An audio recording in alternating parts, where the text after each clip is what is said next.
So guys, welcome to another video. Today, I'm going to be showing you around a Ford Fiesta 2013.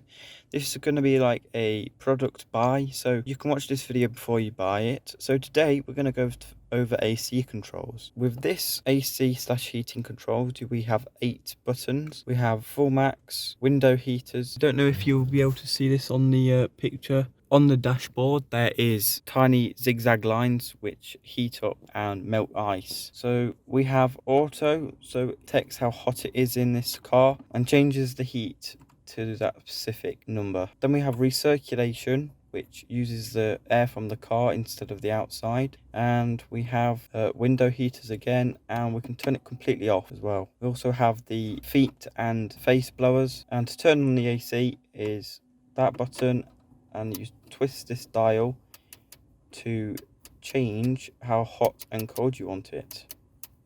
This dial over here, that controls how fast it blows. If this video did help you out, this is a quick one, so please drop a like and subscribe, and I'll see you all in the next one. Bye.